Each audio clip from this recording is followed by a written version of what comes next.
నమస్కారం. సిటీ కృష్ణతేజ వార్తలకు స్వాగతం. ముఖ్యాంశాలు. నేత్రపర్వంగా తిరుపతి శ్రీ గోవిందరాజ స్వామివారి తెప్పోత్సవాలు. 7 రోజుల పాటు భక్తులకు తెప్పలలో కనువిందు చేయనున్న స్వామివారు. ఫిబ్రవరి 24న తిరుపతి 894వ జన్మదిన వేడుకలను వైభవంగా నిర్వహిద్దాం. మన తిరుపతి 894వ జన్మదిన వేడుకల కరపత్రాలను ఆవిష్కరించిన TTD chairman Tirupati MLA Bhumana Karunakar Reddy. శ్రీకాళహస్తిలో మహాశివరాత్రికి శరవేగంగా ఏర్పాట్లు. క్యూలైన్లు పరిశీలించిన ఈవో ఎస్వి నాగేశ్వరరావు. తిరుపతి తాతయ్యగుంట గంగమ్మను దర్శించుకున్న సినీ నటుడు సుమన్. సీట్ల సర్దుబాటు సక్రమంగా జరిగితే టీడీపీ జనసేన గెలుపు ఖాయమని జోస్యం. ఇక వార్తల్లోని వివరాలు. హీరోయిన్ ఆశికా రంగనాథ్, ఎమ్మెల్సీ వెంకట్ తిరుమల శ్రీవారిని దర్శించుకుని మొక్కులు చెల్లించుకున్నారు. శ్రీవారి దర్శనార్థం కుటుంబ సభ్యులతో కలిసి తిరుమలకు చేరుకున్న వీరు వీఐపీ బ్రేక్ ప్రారంభ దర్శన సమయంలో శ్రీవారిని దర్శించుకున్నారు. దర్శనానంతరం రంగనాయకుల మండపంలో వేద పండితులు వేదాశీర్వచనం పలుకుగా ఆలయ అధికారులు స్వామివారి వస్త్రంతో సత్కరించి వీరికి శ్రీవారి తీర్థ ప్రసాదాలను అందజేశారు. ఫిబ్రవరి 24న తిరుపతి 894వ జన్మదిన వేడుకలను వైభవంగా నిర్వహిద్దామని టీటీడీ పాలక మండలి చైర్మన్ తిరుపతి ఎమ్మెల్యే భూమన కరుణాకర్ రెడ్డి ప్రజలకు పిలుపునిచ్చారు. తిరుపతి ప్రెస్ క్లబ్లో ఆదివారం సాయంత్రం మన తిరుపతి 894వ జన్మదిన వేడుకల కరపత్రాలను భూమన కరుణాకర్ రెడ్డి ఆవిష్కరించారు. ఈ సందర్భంగా ఆయన మాట్లాడుతూ టీటీడీ తిరుపతి నగరపాలక సంస్థ సహకారంతో తిరుపతి పుట్టినరోజు వేడుకల ఏర్పాట్లు జరుగుతాయన్నారు. ఫిబ్రవరి 24వ తేదీన ఉదయం 9 గంటలకు శ్రీ గోవిందరాజస్వామి వారి ఆలయం వద్ద నుంచి భక్తి చైతన్య యాత్ర ప్రారంభమవుతుందని తెలియజేశారు.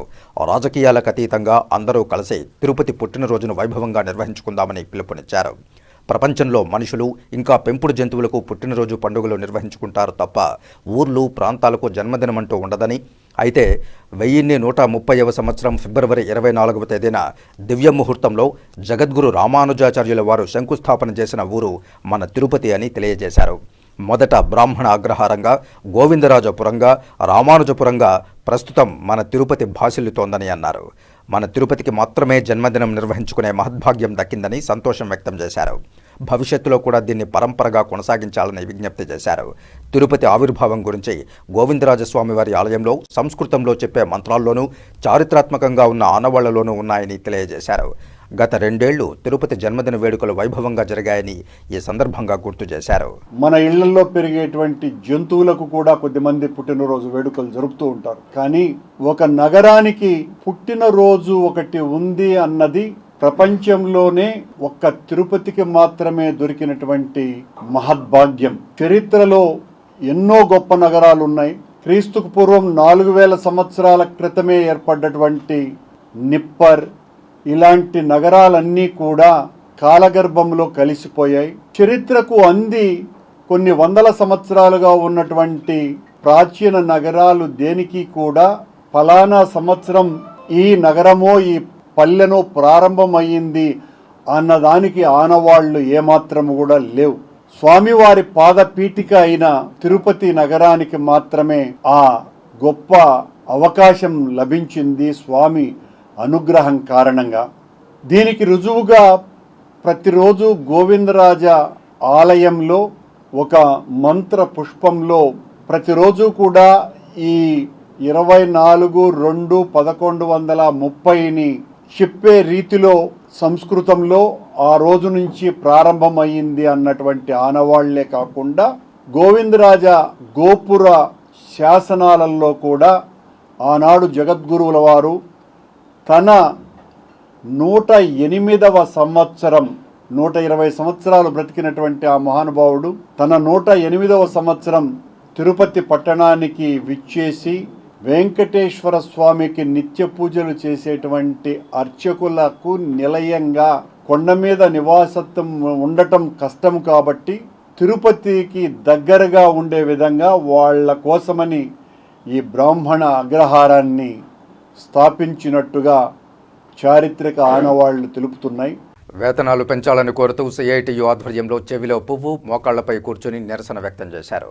సమస్యల పరిష్కారానికై ఫిబ్రవరి 16వ తేదీ నుండి రాష్ట్ర వ్యాప్తంగా నిరవధిక సమ్మెలో భాగంగా ఆదివారం తిరుపతి ప్రాంతీయ వ్యవసాయ కళాశాల ప్రధాన ద్వారం వద్ద నిరసన శిబిరాన్ని ఏర్పాటు చేశారు. ఈ సందర్భంగా సిఐటియు జిల్లా నాయకులు ఎస్ జయచంద్ర, నాగం వెంకటేష్, ఐద్వా జిల్లా కార్యదర్శి డాక్టర్ పి సాయిలక్ష్మి మాట్లాడుతూ గత 22 సంవత్సరాల నుండి పనిచేస్తున్న కాంట్రాక్టు కార్మికులకు కనీస వేతనాలు అమలు చేయడం లేదని, సుప్రీంకోర్టు తీర్పు ప్రకారం సమాన పనికి సమాన వేతనం, టైం స్కేల్ అమలు చేయాలని డిమాండ్ చేశారు.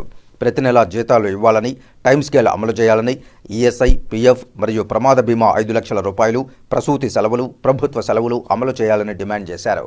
ఈ కార్యక్రమంలో యూనియన్ అధ్యక్షురాలు వరలక్ష్మి, కార్యదర్శి రాకేష్, నాయకులు సుబ్బు, రేవతి, చంద్రమ్మ, అనురాధ, మునిలక్ష్మి, రమ, మురళి తదితరులు పాల్గొన్నారు. ఆందోళన చేస్తానా ప్రభుత్వం ఏమాత్రం కూడా పట్టించుకోలేదు. జగన్మోహన్ రెడ్డి అధికారంలోకి రాకముందు కాంట్రాక్ట్ వర్కర్స్ అందరినీ పర్మనెంట్ చేస్తానని చెప్పిన హామీ ఇచ్చాడు. డైలీ వేజ్ వర్కర్స్ అందరినీ కూడా కాంట్రాక్ట్ వర్కర్స్గా గుర్తిస్తాను, వాళ్లకు సమాన పనికి సమాన వేతనం వర్తింపజేస్తానని చెప్పిన హామీ ఇవ్వడం జరిగింది. ఆ హామీ ఏమి కూడా సమస్య పరిష్కారం కాలేదు. కాబట్టి ఈ సమ్మె నిర్వహిస్తా ఉన్నాం. ఇప్పటికైనా రాష్ట్ర ప్రభుత్వం గుర్తించి తక్షణమే ఈ సమ్మెను పరిష్కారం చేసి వాళ్ళ న్యాయమైనటువంటి డిమాండ్లను త్వరగా తీర్చాలని చెప్పి సిఐటిగా డిమాండ్ చేస్తా ఉన్నాం. ఈ 3వ రోజుకి చేరుకునింది. రాష్ట్ర వ్యాప్తంగా పెద్ద ఎత్తున సమ్మె కొనసాగుతోంది. ఇప్పటికైనా రాష్ట్ర ప్రభుత్వం, అధికారులు, ప్రజాప్రతినిధులు స్పందించి తమ న్యాయమైన డిమాండ్ల కోసం చేస్తున్న సమ్మెను సమస్యలు పరిష్కరించాలని చెప్పి తెలియజేస్తున్నాము. వీళ్ళు అడుగుతున్నటువంటి కోరికలు గొంతమ్మ కోరికలు అయితే కనీస వేతనం అమలు చేయాలని సుప్రీంకోర్టు తీర్పు ప్రకారము, అదేవిధంగా టైం స్కేల్ అమలు చేయాలని, ఈరోజు ప్రమాద బీమా 5 లక్షల రూపాయలు, జాతీయ సెలవులు, ఇవన్నీ ఏది కూడా కష్టంతో కూడుకున్నటువంటి పని కాదు. వీళ్ళు చేస్తున్న పని అతి కష్టమైన పని. ఎండనక వాననక ఈరోజు వ్యవసాయ కూలీలుగా గత 22 సంవత్సరాలుగా పనిచేస్తున్నారు. న్యాయమైన డిమాండ్ల కోసం చేస్తున్న సమ్మె కొనసాగుతుంది. తక్షణం రాష్ట్ర ప్రభుత్వం, అధికారులు స్పందించి వీళ్ళ డిమాండ్లు పరిష్కరించాలని చెప్పి తెలియజేస్తున్నాం. విజయవాడ నుంచి అయోధ్య వెళ్లే ఆస్థా ఎక్స్ప్రెస్ రైలు తిరుపతి రైల్వే స్టేషన్కు చేరుకోగా ఐఆర్సీటీసీ ప్యాకేజీ ప్రయాణికులకు రైల్వే శాఖ అధికారులు ప్రత్యేక సదుపాయాలు కల్పించారు. విజయవాడ నుంచి వచ్చిన అయోధ్య వెళ్లే ఆస్థా ఎక్స్ప్రెస్ రైలు ఆదివారం సాయంత్రం 6:40 తిరుపతి రైల్వే స్టేషన్ నుండి బయలుదేరింది. కాగా ఐఆర్సీటీసీ ప్రత్యేక ప్యాకేజీ ద్వారా ప్రయాణించే వారికి గుంతకల్ డివిజన్ కమర్షియల్ డిపార్ట్మెంట్ వారు సీటింగ్, మంచినీటి సదుపాయం, కోచ్లలో ప్రత్యేక ప్యాకేజీకి సంబంధించిన వారు మాత్రమే ప్రయాణించేలా ప్రయాణికులను సమన్వయం చేసి తగిన ఏర్పాట్లు చేశారు. ఐఆర్సీటీసీ తరపున ప్రయాణికులకు ట్యాగ్ లైన్లు సమకూర్చారు. ఆదివారం ఉదయం 11 గంటలకు విజయవాడలో బయలుదేరిన ఈ ఆస్థా ఎక్స్ప్రెస్ రైలు ఫిబ్రవరి 20వ తేదీ మధ్యాహ్నం 12 గంటలకు అయోధ్య చేరుకుంటుంది. అన్ని స్లీపర్ కోచ్లు మాత్రమే ఉన్న ఈ రైలు ఉభయ తెలుగు రాష్ట్రాలలోని ఎర్రగుంట్ల, గుత్తి, కర్నూలు, కాచిగూడ రైల్వే స్టేషన్లలో ఆగుతుంది. తిరుపతిలో 236 మంది, గుత్తిలో 200 మంది, కర్నూలులో 360 మంది ప్రయాణికులు సౌత్ సెంట్రల్ రైల్వే ఐఆర్సీటీసీ ప్రత్యేక ప్యాకేజీ ద్వారా అయోధ్యకు ప్రయాణిస్తున్నారని రైల్వే అధికారులు తెలియజేశారు. రైల్వే ఐఆర్సీటీసీ ప్యాకేజీలో భాగంగా ప్రత్యేక ట్రైన్లో అయోధ్య రామమందిర దర్శనార్థం వెళ్తూ ఉన్న ఆర్ఎస్ఎస్ కరసేవకులకు బీజేపీ నాయకులు పండ్లు, బిస్కెట్లు అందజేశారు. అయోధ్య బాలరాముని దర్శనార్థం భక్తుల కోసం రైల్వే శాఖ విజయవాడ నుంచి తిరుపతి మీదుగా ప్రత్యేక రైలును ఏర్పాటు చేసింది. అందులో భాగంగా ఆదివారం తిరుపతి నుంచి 200 మంది ఆర్ఎస్ఎస్ కరసేవకులు అయోధ్యకు పయనమయ్యారు. వీరికి తిరుపతి రైల్వే స్టేషన్లో బీజేపీ నాయకులు గుండాల గోపీనాథ్ రెడ్డి ఆధ్వర్యంలో బిస్కెట్లు, పండ్లు, వాటర్ బాటిళ్లు అందజేశారు. ఈ సందర్భంగా బీజేపీ నాయకులు గుండాల గోపీనాథ్ రెడ్డి మాట్లాడుతూ దివ్య భవ్య రామమందిరంలో కొలువుదీరిన బాలరాముని దర్శనం కోసం దేశవ్యాప్తంగా భక్తులు తరలి వెళ్తున్నారని పేర్కొన్నారు. భక్తుల కోసం రైల్వే శాఖ ప్రత్యేక ప్యాకేజీ కింద విజయవాడ నుంచి తిరుపతి మీదుగా ప్రత్యేక రైలు వేయడం సంతోషకరమన్నారు. తిరుపతి ప్రజలు ఈ అవకాశాన్ని సద్వినియోగం చేసుకుని అయోధ్యకు వెళ్లి బాలరాముని దర్శించుకోవాలని కోరారు. ఈ కార్యక్రమంలో బీజేపీ జిల్లా సాంస్కృతిక విభాగం కన్వీనర్ గుండాల గోపీనాథ్ రెడ్డి, బీజేపీ జిల్లా ప్రధాన కార్యదర్శి పెనుబాల చంద్రశేఖర్, బీజేపీ జిల్లా కార్యదర్శి మల్లకుప్పం శేఖర్, బీజేపీ సీనియర్ నాయకులు సుబ్రహ్మణ్యం యాదవ్, బీజేపీ తూర్పు మండల ప్రధాన కార్యదర్శి తొండమనాటి సుబ్రహ్మణ్యం రెడ్డి, బీజేపీ నార్త్ మండల అధ్యక్షుడు ప్రభాకర్ నాయుడు తదితరులు పాల్గొన్నారు.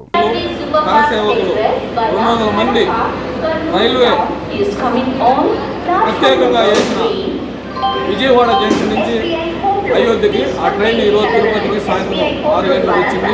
ఇక్కడ నుంచి 400 మంది అయోధ్యకు రామ మందిర దర్శనానికి, బాలరాముని దర్శనానికి ఇక్కడి నుంచి వెళ్ళారు.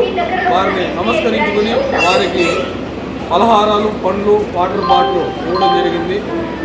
రైల్వే వారు ప్రత్యేక ప్యాకేజీ మంచి అయోధ్య రామ మందిరానికి మంచి ప్యాకేజ్ చేశారు. ప్రతి ఒక్కరూ దీన్ని సద్వినియోగం చేసుకుని బాలరాముని దర్శించుకోవాలని కోరుకుంటూ జై శ్రీరామ్. తిరుపతిలోని శ్రీ గోవిందరాజస్వామి వారి తెప్పోత్సవాలు శనివారం వైభవంగా నేత్ర పర్వంగా ప్రారంభమయ్యాయి. 7 రోజుల పాటు జరగనున్న తెప్పోత్సవాలలో సాయంత్రం 6:30 నుండి 8 గంటల వరకు శ్రీ కోదండ రామస్వామి వారు తెప్పపై విహరించి భక్తులకు దర్శనమిచ్చారు. అనంతరం ఆలయ 4 మాడవీధుల్లో ఊరేగి భక్తులను అనుగ్రహించారు. మొదటి రోజు సీతా లక్ష్మణ సమేత శ్రీ కోదండ రామస్వామి వారు తెప్పపై పుష్కరిణిలో విహరించారు. మొత్తం 5 చోట్ల తిరిగి భక్తులకు దర్శన భాగ్యం కల్పించారు.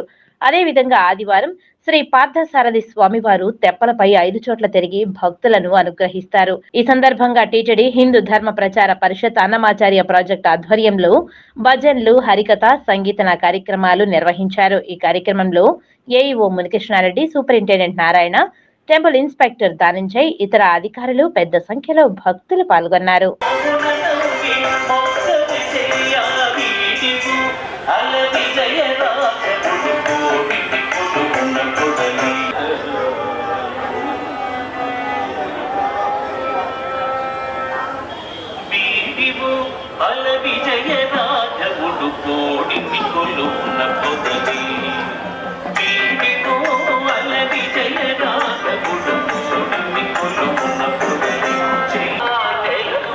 ఆంధ్ర రాష్ట్ర సమితి రాజకీయ పార్టీ యాత్ర శనివారం తిరుపతికి చేరుకుంది. జై కోటేశ్వరరావు గాంధీ విగ్రహానికి పూలమాలలు వేసి ఘనంగా నివాళి అర్పించారు. పార్టీ వ్యవస్థాపకుడు జై కోటేశ్వరరావు గాంధీ విగ్రహం వద్ద మాట్లాడుతూ 9 అంశాలతో కూడిన పార్టీ మేనిఫెస్టోని వివరించారు. ఈ కార్యక్రమం అనంతరం చిత్తూరు జిల్లా వైపు ఆ యాత్ర సాగింది. యాత్రలో ఆంధ్ర రాష్ట్ర సమితి కార్యకర్తలు అధిక సంఖ్యలో పాల్గొన్నారు. ఆ కుటుంబం, ఆ తల్లికి అన్యాయం జరిగినప్పుడు ఈ కుటుంబం 5 కోట్ల మంది ప్రజలు కలిసి అన్నదమ్ములాగా మనం పనిచేసుకొని రాజధాని డెవలప్ చేసుకోవాలి. రాజధానిలో రాష్ట్ర ప్రజలందరికీ ఆస్తి కొనిపెట్టి ఉచితంగా ఇచ్చి రాజధాని డెవలప్ చేసుకుంటే ప్రతి కుటుంబం కోటీశ్వరులు అవుతారు. అలాగే ప్రతి రేషన్ కార్డుదారుని సొంత భూమి రైతు చేయాలి, కొనిపెట్టి ఫ్రీగా. దాంట్లో శ్రీగంధం, ఎర్రచందనం మొక్కలు నాటిస్తే దాదాపు 10 సంవత్సరాల్లో ప్రతి కుటుంబం 10 కోట్ల ఆస్తి పనులు అవుతారు. అలాంటి మంచి ఆలోచనతో మనం ముందుకు వచ్చాము. ఈరోజు రాష్ట్రం మొత్తం 30 రోజులు ప్రజా ఎదుగుదల యాత్ర చేస్తున్నాం. అంటే 30 రోజులు 150 4,500 కిలోమీటర్ల యాత్ర. రాజధాని ప్రాంతం తాడికొండ నియోజకవర్గం నిడముక్కల గ్రామం నుంచి గుంటూరు, బాపట్ల, అలాగే ఒంగోలు, నెల్లూరు, ఇవాళ చిత్తూరు, తిరుపతి జిల్లా వచ్చాం. తిరుపతిలో వెంకటేశ్వర స్వామి గారి సన్నిధిలో మనం ఈరోజు ఈ ప్రెస్ మీట్ పెడతాం జరిగింది. ఛానల్స్ వాళ్ళందరూ కూడా తప్పకుండా వేయండి, మా అమ్మ పార్టీలు కూడా చూపియండి. వ్యవసాయ శాఖ అమలు చేస్తున్న ప్రభుత్వ పథకాల పనితీరులో జిల్లాకు మొదటి స్థానం దక్కడం గర్వకారణమని జిల్లా కలెక్టర్ డాక్టర్ జి లక్ష్మీశా అన్నారు. శనివారం తిరుపతి కలెక్టరేట్లోని సమావేశ మందిరంలో జిల్లా కలెక్టర్ ఆధ్వర్యంలో జిల్లా వ్యవసాయ సలహా మండలి సభ్యులు, అనుబంధ శాఖల అధికారులతో కలిసి జిల్లా వ్యవసాయ సలహా మండలి సమావేశం నిర్వహించారు. ఈ సమావేశంలో రైతు భరోసా కేంద్రాలు, రాయితీపై రైతు భరోసా కేంద్రాల ద్వారా విత్తనాల సరఫరా తదితర అంశాలపై విశదీకరంగా చర్చించారు. ఈ సందర్భంగా జిల్లా కలెక్టర్ మాట్లాడుతూ వ్యవసాయ శాఖల అమలు చేస్తున్న ప్రభుత్వ పథకాల పనితీరులో జిల్లాకు మొదటి స్థానం దక్కడం గర్వకారణంగా ఉందని తెలిపారు. వ్యవసాయ శాఖ వారికి అభినందనలు తెలిపారు. జిల్లా స్థాయిలో వ్యవసాయ సలహా మండలి కార్యక్రమాన్ని నిర్వహించడం సంతోషంగా ఉందని తెలిపారు. రైతుల సంక్షేమం కోసం ప్రభుత్వం అమలు చేస్తున్నటువంటి పథకాల గురించి రైతుల అవసరమైన సలహాలు, సూచనలు పొంది గొప్ప కార్యక్రమం అని అన్నారు. రైతు భరోసా కేంద్రాల ద్వారా విత్తనాల సరఫరా, ఉచితంగా విత్తనాల పరీక్షలు చేయడం వంటి సేవలు రైతులకు అందుబాటులోకి తీసుకురావడం అనే అంశం ఒక గొప్ప చరిత్ర అని, దేశ చరిత్రలోనే ఇలాంటి విప్లవం ఎన్నడూ జరగలేదని అన్నారు. రాష్ట్ర ప్రభుత్వం వారి సహకారంతో జిల్లాలో రైతుల సంక్షేమం కోసం అవసరమైన అన్ని సేవలను అందించే దిశగా ఎల్లప్పుడూ అండగా ఉంటామని, ఇంకా జిల్లాలో వ్యవసాయ రంగాన్ని మరింత అభివృద్ధి స్థాయికి తీసుకురావాలని తెలిపారు. జిల్లాలోని రైతులకు ఇంకా ఏవైనా సమస్యలు తమ దృష్టికి తీసుకువస్తే వాటి పరిష్కారం దిశగా చర్యలు తీసుకుంటామని అన్నారు. ఈ కార్యక్రమంలో చిరు ధాన్యాలతో రుచికరమైన 100 రకాల వంటకాల పుస్తకాన్ని సంబంధిత అధికారులతో కలిసి ఆవిష్కరించారు. ఈ సందర్భంగా వ్యవసాయ అధికారి మాట్లాడుతూ రైతు భరోసా కేంద్రాల ద్వారా రైతులకు అవసరమైన అన్ని సేవలను రైతులకు అందుబాటులోకి ఉంచామని జిల్లా కలెక్టర్ వివరించారు. రబీ ప్రధాన పంట అయిన వరి 2 లక్షల ఎకరాలలో సాగు అవుతుందని తెలిపారు. జిల్లాలో ప్రతి పంటకు 100% క్రాపింగ్ ఈకేవైసీ ప్రక్రియ పూర్తయిందని తెలిపారు. రైతు భరోసా కేంద్రాల ద్వారా రైతులకు అవసరమైన పురుగుల మందును అందుబాటులో ఉంచామని తెలిపారు. ఈ కార్యక్రమంలో సంబంధిత జిల్లా అధికారులు వారి శాఖల ద్వారా అమలయ్యే పథకాల గురించి సలహాలు, సూచనలు ఇవ్వడం జరిగింది. ఈ సమీక్షలో జిల్లా ఉద్యాన శాఖ అధికారి దశరథ రామిరెడ్డి, జిల్లా సర్జికల్ అధికారి గీతారాణి, మైక్రో ఇరిగేషన్ శాఖ అధికారి సతీష్, నీటిపారుదల శాఖ అధికారి వెంకటరమణ, వ్యవసాయ సలహా మండలి సభ్యులు, అనుబంధ శాఖల అధికారులు తదితరులు పాల్గొన్నారు. వార్తల్లో ఇప్పుడు కాసేపు విరామం.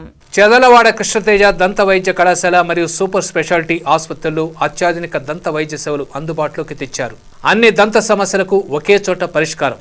అన్ని రకాల వైద్య సేవలు అందుబాటులో ఉన్న ప్రాంగణం చెదలవాడ దంత వైద్యశాల. అనుభవజ్ఞులైన వైద్యులచే అందమైన చిరునవ్వు కోసం ఆధునిక దంత వైద్యం. పిప్పి పళ్లకు రూట్ కెనాల్ చికిత్స, చిగురు వాపు వ్యాధులకు అత్యాధునిక చికిత్స, ఎత్తుపళ్ళు, వంకర పళ్ళు, రంగు మారిన పళ్లకు ప్రత్యేకమైన వైద్య బృందంచే చికిత్స. సంప్రదించండి చెదలవాడ కృష్ణతేజ దంత వైద్య కళాశాల, రేణిగుంట రోడ్, తిరుపతి. తిరిగి వార్తల్లోనికి స్వాగతం. సినీ నటుడు సుమన్ తిరుపతి శ్రీ తాతయ్యగుంట గంగమ్మ తల్లిని దర్శించుకుని మొక్కులు తీర్చుకున్నారు. ఆదివారం తిరుపతికి విచ్చేసిన సినీ నటుడు సుమన్ తిరుపతిలోని శ్రీ తాతయ్యగుంట గంగమ్మ తల్లిని దర్శించుకుని మొక్కులు చెల్లించుకున్నారు. ఈ సందర్భంగా ఆలయం వెలుపల సుమన్ మీడియాతో మాట్లాడుతూ సీట్లు సర్దుబాటు సక్రమంగా జరిగితే టీడీపీ జనసేన గెలుపు ఖాయమని అన్నారు. గుంటూరు జిల్లా బాపట్ల టీడీపీ ఎంపీ అభ్యర్థిగా చంద్రబాబు అవకాశం ఇచ్చారని తెలియజేశారు. తనపై నమ్మకంతో ఎంపీగా చేయాలనుకున్న చంద్రబాబుకు ధన్యవాదాలు తెలియజేశారు. తాను తెలంగాణ వ్యక్తిని కాబట్టి పోటీ చేయనని చెప్పానని తన రాజకీయ గురువు చంద్రబాబు అని తెలియజేశారు. ఆంధ్ర రాష్ట్రంలో మహిళలకు రక్షణ లేదని, ఏపీలో అఘాయిత్యాలు పెరిగిపోయాయని విమర్శించారు. తనకు రాజకీయాలలో ఓనమాలు నేర్పించింది చంద్రబాబేనని తెలిపారు. పరిపాలన బాగా తెలిసిన వ్యక్తి చంద్రబాబు అని కితాబిచ్చారు. రానున్న ఎన్నికల్లో ప్రజలు ఆలోచించి ఓటు వేయాలని, డబ్బులు మద్యానికి ప్రలోభాలకు లొంగవద్దనని విజ్ఞప్తి చేశారు. ఇప్పుడే ప్రత్యక్ష ఎన్నికల్లో పోటీ చేయాలన్న ఆలోచన లేదని స్పష్టం చేశారు. తమిళ నటుడు విజయ్ పార్టీ పెట్టడానికి ఆహ్వానిస్తున్నామని తెలిపారు. విజయ్ రాజకీయంగా పక్కా ఆలోచనతో కూడిన అడుగులు వేస్తున్నారని మెచ్చుకున్నారు. అయోధ్య రామప్రతిష్ఠ చారిత్రాత్మకమని, ప్రధాని నరేంద్ర మోదీ దర్శనం తర్వాత తనకి శ్రీరాముని దర్శన భాగ్యం కల్పించారని మోదీకి ధన్యవాదాలు తెలియజేశారు. కోట్లాది మంది హిందువుల కలను మోదీ నెరవేర్చారని అన్నారు. ఏమీ లేదు, అలాంటి వాడిని నన్ను ఒక ఆర్టిస్ట్గా తమిళనాడు ముందు చేసి తర్వాత తెలుగు ఫీల్డ్కి వచ్చిన తర్వాత ఇక్కడ 100 సినిమాలు తెలుగులో హీరో చేశాను. ఇంకా చేస్తూనే ఉన్నాను క్యారెక్టర్ రోల్స్. తర్వాత 9-10 భాషలు మొత్తం భారతదేశంలో ఉన్న 10 భాషల్లో చేస్తున్నాను. ఇంకా బిజీగా ఉన్నాను. అలాంటప్పుడు నిజంగా అది భగవంతుని ఆశీర్వాదాలు. సో నాకు అవకాశాలు ఇచ్చిన producer, directors, technicians, co artist వాళ్ళందరికీ పాదాభివందనం. అదే మాదిరిగా నా అభిమానులందరూ నన్ను ఇంతటి వాడి వాళ్ళు చేసి ఈరోజు నేను ఉన్నానంటే నేను ఒట్టి విగ్రహమే, మరి మిగతాని చేసింది వీళ్ళే. కాబట్టి వాళ్ళందరూ బాగుండాలని ఆ దేవుడిని మనస్ఫూర్తిగా కూడా. అదే మాదిరిగా పాత్రికా సోదరులు కూడా, అంటే ఇప్పుడు ఛానల్ ఉంది, అప్పుడు ఛానల్స్ లేవు, అంతా ప్రింట్ అంటే మ్యాగజైన్, పేపరే. వాళ్ళందరూ కంటిన్యూస్గా నా మ్యాటర్ వేయడం, నా గురించి సినిమా షూటింగ్ గురించి మొత్తం తెలుసుకోవడం చాలా బాగా చేశారు. అన్ని ఆహారాలలో శాకాహారమే గొప్పదని, శాకాహారం ద్వారా సత్వ, తమో, రాజో గుణాలను జయించవచ్చునని టీటీడీ వీజీఓ బాలిరెడ్డి అన్నారు. తిరుచానూరులో గల పడమర కోనేరు వీధిలో గల తిరుచానూరు పిరమిడ్ స్పిరిచువల్ సొసైటీ వారు శాకాహార విశిష్టతను వివరిస్తూ మహా ర్యాలీని ఆదివారం నిర్వహించారు. ఈ ర్యాలీలో తిరుచానూరు యోగి మల్లవరం వీధుల్లో సంచరిస్తూ పాంప్లెట్లు పంచుకుంటూ పాటలు పాడుతూ కళాజాతుల ద్వారా శాకాహార విశిష్టతను, అహింస గురించి వివరించారు. ఈ కార్యక్రమానికి ముఖ్య అతిథులుగా తిరుపతి పిరమిడ్ స్పిరిచువల్ సొసైటీ అధ్యక్షులు కంచర గ్రామ్ టీటీడీ తిరుమల వీజీఓ బాలిరెడ్డి పాల్గొన్నారు. ఈ సందర్భంగా వీజీఓ బాలిరెడ్డి మాట్లాడుతూ శాకాహారం ద్వారా శరీరం శుద్ధి అవుతుందని, ధ్యానం ద్వారా మనసు శుద్ధి అవుతుందని అన్నారు. ప్రతి ఒక్కరూ శాకాహారులుగా మారడం ద్వారా మంచి ఫలితాలను పొందవచ్చునని పిలుపునిచ్చారు. అదేవిధంగా కంచె రఘురాం మాట్లాడుతూ సత్సంకల్పంతో చేసే ఈ ర్యాలీలో శ్రీ పద్మావతి అమ్మవారి దయతో విజయవంతం కావాలని ఆకాంక్షించారు.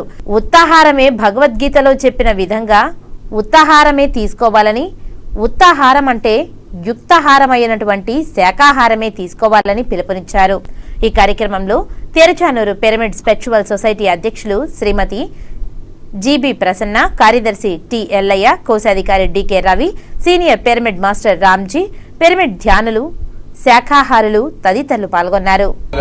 మనం పశుపక్షాదుల్లో జంతువుల్లో చంపించడం అనేది అది ధర్మం కాదు. కాబట్టి ఈ శాఖాహారాన్ని మన పిరమిడ్ ధ్యానాలను కూడా ప్రమోట్ చేస్తున్నాము.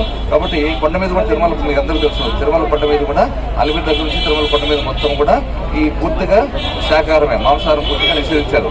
అటువంటిది పద్మావతి దగ్గర కూడా కనీసం ఆ టెంపుల్ చుట్టుపక్కల కూడా ఈ మాంసాహారాన్ని నిషేధించే అనుగ్రహాన్ని ప్రసాదించబడి పద్మావతి వారిని కోరుకుంటున్నాము. కాబట్టి ఇది చాలా గట్టి మంచి సంకల్పం, ఇది సత్సంకల్పం ఇది. ప్రతి ఒక్కరు కూడా శాకాహారిగా మారాలి. శాకాహారం ద్వారానే మనకు చూడండి, శాకాహారం ద్వారా శరీర శుద్ధి అవుతుంది, ధ్యానం ద్వారా మనసు శుద్ధి అవుతుంది.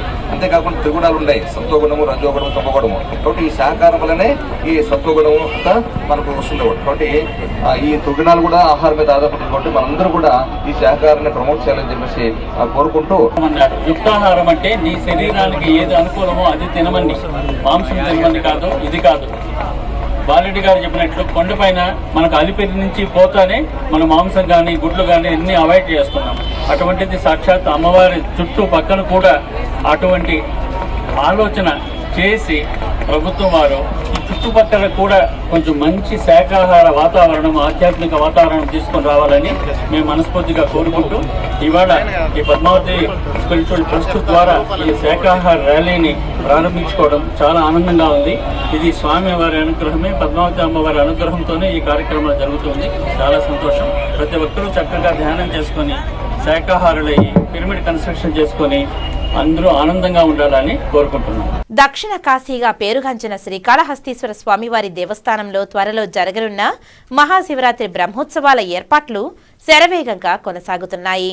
మహాశివరాత్రి బ్రహ్మోత్సవాలలో భాగంగా మహాశివరాత్రి పర్వదినాన స్వామి అమ్మవార్ల దర్శనానికి వచ్చే భక్తులకు క్యూలైన్లు ఏ విధంగా ఏర్పాటు చేయాలి, విధి విధానాలు ఆయా కార్యనిర్వహణ అధికారి ఎస్వి నాగేశ్వరరావు పరిశీలించారు.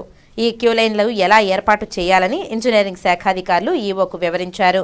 ఈ సందర్భంగా ఈవో మాట్లాడుతూ మహాశివరాత్రి పర్వదినాన వచ్చే భక్తులకు ఎటువంటి ఇబ్బంది కలగకుండా స్వామి అమ్మవార్ల దర్శన భాగ్యం కల్పించే విధంగా క్యూలైన్లను ఏర్పాటు చేయాలని ఇంజనీరింగ్ శాఖ అధికారులకు, ఆలయ అధికారులకు, సిబ్బందికి ఆలయ కార్యనిర్వహణ అధికారి తగు సూచనలు జారీ చేశారు. శ్రీకాళహస్తిలోని హెల్పింగ్ హ్యాండ్ సంస్థ ఆధ్వర్యంలో ప్రతి నెల ప్రత్యేక ప్రతిభావంతులకు నిత్యావసర సరుకులను పంపిణీ చేస్తూ సేవా కార్యక్రమాలు నిర్వహిస్తూ వస్తున్నారు. అందులో భాగంగా ఆదివారం 146వ నెల హెల్పింగ్ హ్యాండ్ సంస్థ అధినేత మునీర్ బాషా ఆధ్వర్యంలో ప్రత్యేక ప్రతిభావంతులకు నిత్యావసర సరుకులను పంపిణీ చేశారు. హెల్పింగ్ హ్యాండ్ సభ్యురాలు శ్రావణి మరియు బాబా మాట్లాడుతూ గత 146 నెలలుగా తమ సంస్థ శ్రీకాళహస్తి పట్టణంలోని పేదవారికి ప్రత్యేక ప్రతిభావంతులకు నిత్యావసర సరుకులను పంపిణీ చేస్తూ సేవా కార్యక్రమాలు నిర్వహిస్తున్నామని, మరియు పట్టణంలోని ప్రజలకు చిన్నపాటి సమస్యలు వస్తే ఆ సమస్యలను పరిష్కరించే దిశగా వారికి ఆర్థిక సాయం అందజేసి వారి జీవనాభివృద్ధికి సహాయం చేస్తున్నామని తమ సంస్థ ద్వారా ఈ సేవా కార్యక్రమాలు నిర్వహిస్తున్న సంస్థ అధినేత మునీర్ బాషాకు సంస్థ సభ్యులు ప్రత్యేక ధన్యవాదాలు తెలియజేశారు. ఈ కార్యక్రమంలో సంస్థ అధినేత మునీర్ బాషా, సభ్యులు గరికపాటి రమేష్ బాబు, బాబా, శ్రావణి, రేవతి తదితరులు పాల్గొన్నారు. సంస్థ నుంచి మాట్లాడుతున్నాను. మా సార్ మునీర్ బాషా గారు 146 నెలల నుండి ప్రత్యేక ప్రతిభావంతులకి సహాయం చేస్తున్నారు. వాళ్ళకి మంచి జరగాలని కోరుకుంటున్నాను. ఈ విధంగా మా సార్కి ప్రత్యేక ప్రతిభావంతులకి హెల్ప్ చేస్తున్నందుకు మంచి జరగాలని కోరుకుంటున్నాను. మేము కూడా వాళ్ళకి మాకు తోచినంత సహాయం చేయాలని అనుకుంటున్నాము. మేము కష్టపడిన దాంట్లో మా వంతు సహాయం వాళ్ళకి మేము చేస్తాము. ప్రత్యేక ప్రతిభావంతులైన వారికి మన మునీర్ బాషా గారు వారి యొక్క ఆర్థిక సహాయంతో, సొంత నిధులతో, ఆయన కష్టార్జితంతో ఈ ఎవరైతే ప్రత్యేక ప్రతిభావంతులైన వారికి ప్రతి నెల నిత్యావసర వస్తువులు అందించడం చాలా సంతోషదాయకము. వారికి, వారి కుటుంబ సభ్యులకి, వారందరూ ఆరోగ్యంగా సుఖ సంతోషాలతో ఉండాలని మేమందరం ప్రార్థిస్తున్నాము. కాబట్టి దీనివల్ల మీరు కూడా ప్రార్థించి వారి కుటుంబ సభ్యులందరూ సుఖంగా ఇంకా ఎవరైనా ఉంటే కూడా వారికి ఇంకా ఆర్థిక సహాయం అందించేటట్టుగా ఆ భగవంతుడు వారికి ఎల్లవేళలా సహాయ సహకారాలు అందించాలని కోరుకుంటున్నాను. శ్రీకాళహస్తి నియోజకవర్గంలో ఇంటింటికి ప్రచారంలో భాగంగా ఆదివారం శ్రీకాళహస్తి పట్టణం బహదూర్పేటలో నాయకులు నక్కా ప్రసాద్, కోట వినుత ఆధ్వర్యంలో ఇంటింటి ప్రచార కార్యక్రమం నిర్వహించారు. నియోజకవర్గ జనసేన పార్టీ ఇన్ఛార్జ్ వినుతకు పెద్ద ఎత్తున జనసైనికులు పూలవర్షంతో స్వాగతం పలికారు. పట్టణంలో ప్రచారం నిర్వహించి రాష్ట్రానికి పవన్ కళ్యాణ్ నాయకత్వం ఆవశ్యకతను వివరించారు. రాష్ట్ర ప్రజల కోసం పోరాడుతున్న జనసేన పార్టీని, పవన్ కళ్యాణ్ను ఆదరించాలని, నియోజకవర్గంలో వినుత కోటను ఆశీర్వదించి గాజు గ్లాసు గుర్తుకు ఓటు వేయాలని ప్రజలను కోరారు. మార్పు కోసం జనసేన పార్టీకి ఒక్క అవకాశం ఇవ్వాలని కోరారు. పలు సమస్యలను వినుత దృష్టికి ప్రజలు తీసుకువచ్చారు. ముఖ్యంగా రాత్రి వేళల్లో మందుబాబులు, గంజాయి మత్తులో మహిళలను ప్రజలను ఇబ్బందులు పెడుతున్నట్లు తెలిపారు. డ్రైనేజీ కాలువల సమస్యలు, స్ట్రీట్ లైట్ల సమస్యల గురించి తెలియజేశారు. ప్రభుత్వం వచ్చిన వెంటనే సమస్యలు పరిష్కరిస్తామని హామీ ఇచ్చారు.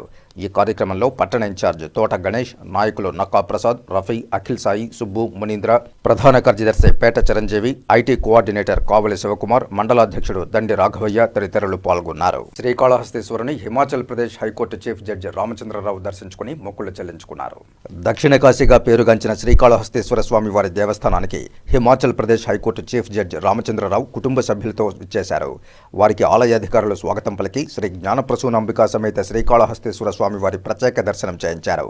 ఈ కార్యక్రమంలో temple inspector Hari Yadav, temple superintendent Nagabhushanam Yadav, PRO Nagabhushanam Nayak, ఆలయ అధికారులు పాల్గొన్నారు. శ్రీకాళహస్తీశ్వరాలయంలో లీకేజీలను అరికట్టడానికి పాలక మండలి నడుం బిగించింది. Uttaradevi charitable trust and research foundation ద్వారా లీకేజీ నియంత్రణకు చర్యలు ప్రారంభించారు. శ్రీకాళహస్తీశ్వర స్వామి వారి దేవస్థానం అతి పురాతనమైన వాయులింగేశ్వర దివ్యక్షేత్ర ఆలయం. ఈ దేవాలయంలో గత వర్షాకాలం నుంచి అధిక లీకేజీలకు కారణమవుతోంది.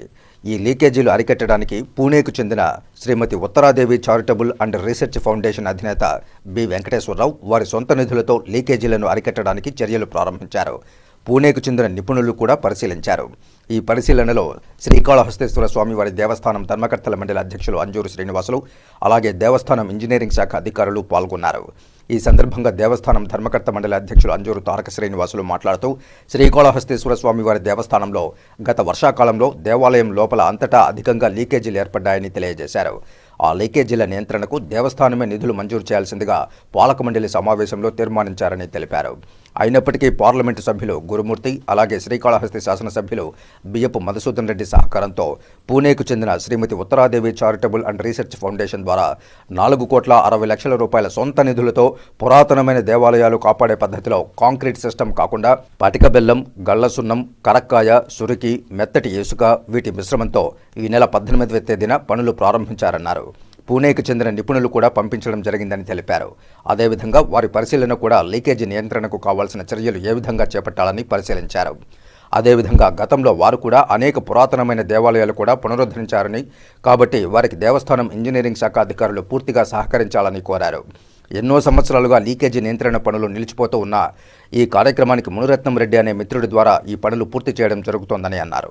ముఖ్యంగా ఈ విషయంలో పార్లమెంటు సభ్యులు గురుమూర్తి, అలాగే శ్రీకాళహస్తి శాసనసభ్యులు బియ్యపు మధుసూదన్ రెడ్డికి ప్రత్యేక ధన్యవాదాలు తెలిపారు అంజూరు శ్రీనివాసులు. ఈ లీకేజీలు నియంత్రణ పూర్తయితే ఇంకా 100 సంవత్సరాలకు ఎటువంటి లీకేజీలు ఉండదని, దేవస్థానం కూడా పటిష్టంగా ఉంటుందని తెలిపారు. అతి త్వరలోనే కార్యక్రమాన్ని పూర్తి చేసి 6 నెలల కాలంలో పూర్తిగా దేవస్థానం పైభాగం మొత్తం లీకేజీల పనులు ప్రారంభించారని తెలిపారు. అందుకు దాదాపు 6 ఇంచుల వేస్ట్ మెటీరియల్ అన్నిటినీ కూడా తొలగించి పనులను చేపడుతున్నారన్నారు. ఈశాన్యంలో పూజలు జరిపి నైరుతి దిక్కున స్టార్ట్ చేసే విధంగా ఆలయ అర్చకులు తెలియజేశారన్నారు.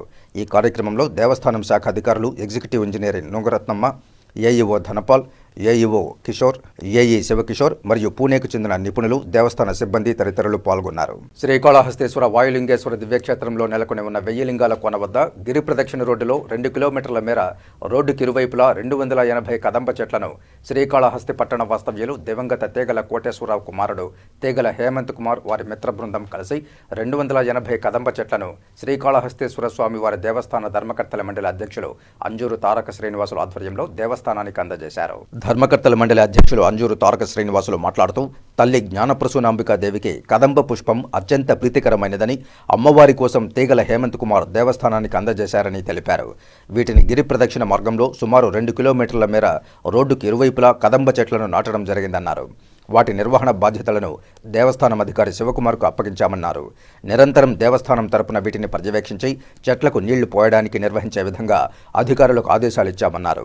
శ్రీకాళహస్తి పట్టణ వాస్తవ్యులు కీర్తిశేషులు తేగల కోటేశ్వరరావు కుమారుడు తేగల హేమంత్ కుమార్ అమెరికాలో నివసిస్తూ స్వామి అమ్మవార్ల దర్శనార్థం వచ్చినప్పుడు శ్రీకాళహస్తిలో వృక్ష సంపద పెంచాలని కోరగా వారి మిత్ర బృందం కలిసి ఏర్పాటు చేసినందుకు వారికి, వారి కుటుంబ సభ్యులందరికీ తల్లి జ్ఞానప్రసూనాంబ సమేత వాయులింగేశ్వర స్వామి వారి చల్లని దీవెనలు ఎల్లప్పుడూ ఉండాలని కోరుకుంటున్నానని తెలిపారు. ఈ కార్యక్రమంలో దేవస్థానం అధికారులు horticulture Shivakumar, chairman CC Sudarshan Reddy, అలాగే పట్టణ ప్రముఖులు తేగల భానుప్రకాష్, పసల కుమారస్వామి, చిర్రి నాగేశ్వరరావు, వెంకటయ్య, బాలాగౌడ్ తదితరులు పాల్గొన్నారు. శ్రీకాళహస్తి పట్టణ ప్రముఖులు పెద్దలు కీర్తిశేషులు తేగల కోటేశ్వరరావు గారి కుమారుడు తేగల హేమంత్ కుమారు వారి మిత్ర బృందం ఈరోజు 250 వృక్షాలను రావడం, ఈ గిరి ప్రదక్షిణ రోడ్లో వీటిని ప్లాంటేషన్ కూడా వారి సొంత ఖర్చులను చేస్తున్నారు. వారికి వారి కుటుంబ సభ్యులకి తల్లి జ్ఞానప్రసూనాంబికాదేవి సమేత వాయులింగేశ్వరి యొక్క చల్లని దీవెనలు ఉండాలని చెప్పి మనస్ఫూర్తిగా మనసా వాచా కర్మణ కోరుకుంటూ ఈ వృక్ష సంపదను తీసుకురావడంలో సహకరించిన మా యొక్క తీగల భాను ప్రత్యేకంగా నేను అభినందిస్తున్నా. ఈ యొక్క రోడ్డు వేలింగాల రోడ్డు నుంచి పూర్తిగా అక్కడ తార్ రోడ్డు వరకు కూడా ప్లాంటేషన్ అయ్యింది ఈ రోజు. అదేవిధంగా రాజీవ్ నగర్ లో నుంచి పనసకోన వరకు కూడా ఆ ప్లాంటేషన్ ఈ వారం రోజుల్లోనే కూడా ప్లాన్ చేసి రాబోయే శివరాత్రి ఉత్సవాలకి చుట్టూ గిరి ప్రదక్షిణ చుట్టూ కూడా ప్లాంటేషన్ అయ్యే ప్రయత్నం చేస్తున్నాం. రానున్న ఎన్నికల్లో ఆంధ్రప్రదేశ్ శాసనసభ పార్లమెంటు స్థానాలన్నింటికీ తమ పార్టీ తరపున అన్ని స్థానాలకు పోటీ చేస్తామని ఆంధ్ర రాష్ట్ర సమితి ఏఆర్ఎస్ వ్యవస్థాపక అధ్యక్షులు జె కోటేశ్వరరావు స్పష్టం చేశారు. పార్టీ తరపున ఫిబ్రవరి 5వ తేదీన గుంటూరు జిల్లా తాడికొండ నియోజకవర్గంలో ప్రారంభమైన పేదవాడి గుండె చెప్పుడు ప్రజా ఎదుగుదల యాత్ర ఆదివారం మధ్యాహ్నం చిత్తూరు నగరానికి చేరుకుంది. ఈ సందర్భంగా స్థానిక మురకంబట్టులో ఏర్పాటు చేసిన విలేకరుల సమావేశంలో కోటేశ్వరరావు మాట్లాడారు. సాధారణ రైతు కుటుంబం నుంచి వచ్చిన తనకు కష్టం, కన్నీళ్లు, బాధ విలువ బాగా తెలుసన్నారు. ఈ నేపథ్యంలోనే పేద, బడుగు, బలహీన వర్గాల వారి అభివృద్ధిని కాంక్షించి గత ఏడాది అక్టోబర్ నెలలో ఏఆర్ఎస్ పార్టీ స్థాపించినట్లు వెల్లడించారు. తన 30 రోజుల యాత్ర వచ్చే నెల 5వ తేదీతో ముగుస్తుందని, ఈ నేపథ్యంలో 4500 కిలోమీటర్ల తన పయనంలో ఏఆర్ఎస్ పార్టీ మేనిఫెస్టోను ప్రజలకు వివరిస్తున్నట్లు తెలిపారు. ఎన్నికల షెడ్యూల్ విడుదలైన వెంటనే 175 మంది ఎమ్మెల్యే స్థానాల అభ్యర్థులకు, 25 పార్లమెంటు స్థానాల అభ్యర్థులకు మంగళగిరిలో బీఫారాలు అందిస్తామన్నారు. అనంతరం రాష్ట్ర వ్యాప్తంగా రోజుకు 3 ప్రాంతాల చొప్పున మొత్తం 30 బహిరంగ సభలను నిర్వహిస్తామన్నారు. తమ పార్టీ మేనిఫెస్టోలో ప్రధానంగా రాష్ట్ర రాజధానిలో ప్రతి డ్వాక్రా గ్రూపుకు 1000 గజాల ఇంటి స్థలాన్ని కేటాయించి అందులో 7 అంతస్తుల భవనాన్ని నిర్మాణాలకు అనుమతి, రేషన్ కార్డు ఉన్న ప్రతి రైతుకు కొంత భూమిని మంజూరు చేసి అందులో శ్రీగంధం, ఎర్రచందనం మొక్కలు నాటించడంతో పాటు పెంచి 10 సంవత్సరాల్లో 10 కోట్ల రూపాయల ఆస్తి పరులను చేస్తామన్నారు. కాగా ఈ సమావేశంలో ఏఆర్ఎస్ పార్టీ ఉపాధ్యక్షురాలు పద్మ, పార్టీ మైనారిటీ విభాగం రాష్ట్ర అధ్యక్షులు బాషా పఠాన్ పాల్గొన్నారు. సీఎం పదవి ఇచ్చారని చెప్పి ఎవరు అవినీతి చేసినా వాళ్ళ పూర్వీకుల ఆస్తితో సహా ప్రభుత్వానికి, అంటే మీకు ప్రజలకు చెల్లేటట్టుగా ముందుగానే రాపిచ్చి సంతకాలు చేపించి మరి ప్రమాణ స్వీకారం చేపిస్తాం. ఒకటి కాదు, ఒకటికి 100 రకాలు ఆలోచించి నేను బయలుదేరినప్పుడు 60 కేజీలు ఉండా, ఇవాళ 55 కిలోలు ఉండా, రేపు 50 కిలోలు అవ్వచ్చు. అంత బరువు తగ్గుతానికే సిద్ధం. ఎందుకంటే ప్రజల కోసం నా చెమట వచ్చిన డబ్బుల్లోనే 25 సంవత్సరాల నుంచి నాకు వచ్చే ఆదాయంలో 10% తీసి ప్రజల కోసం కష్టపడి ఇచ్చుకుంటా వస్తా ఉన్నా. ఎందుకంటే ప్రతి ఒక్కళ్ళు మనకు వచ్చే 100 రూపాయలు 1 రూపాయి తీసి దేవుడు సందా ఇద్దాం ఉంటాడు. ఆ దేవుడి సందా ఎవరు ఖర్చు పెడుతున్నారో ఎవరు తింటున్నారో తెలియదు. కానీ నా చెమట నుంచి వచ్చిన రూపాయి 100కి 10 రూపాయలు 25 సంవత్సరాల నుంచి కూడా తీసి పక్కన పెట్టి ప్రజలకు ఇచ్చుకుంటానే వచ్చా. ఈ ఆర్థిక ఇబ్బందులు ఉండేవాళ్ళు, ఏమైనా సమస్యలు ఉండవాళ్ళకి. ఇక వార్తలు ముగించే ముందు ముఖ్యాంశాలు మరోసారి. నేత్రపర్వంగా తిరుపతి శ్రీ గోవిందరాజస్వామి వారి తెప్పోత్సవాలు 7 రోజుల పాటు భక్తులకు తెప్పలలో కనువిందు చేయనున్న స్వామివారు. ఫిబ్రవరి 24న తిరుపతి 894వ జన్మదిన వేడుకలను వైభవంగా నిర్వహిద్దాం. మన తిరుపతి 894వ జన్మదిన వేడుకల కరపత్రాలను ఆవిష్కరించిన TTD chairman Tirupati MLA Bhumana Karunakar Reddy. శ్రీకాళహస్తిలో మహాశివరాత్రికి శరవేగంగా ఏర్పాట్లు, క్యూలైన్లు పరిశీలించిన ఈవో ఎస్వి నాగేశ్వరరావు. తిరుపతి తాతయ్యగుంట గంగమ్మను దర్శించుకున్న సినీ నటుడు సుమన్, సీట్ల సర్దుబాటు సక్రమంగా జరిగితే టీడీపీ జనసేన గెలుపు ఖాయమని జోస్యం. ఈ వార్తలు ఇంతటితో సమాప్తం. నమస్కారం.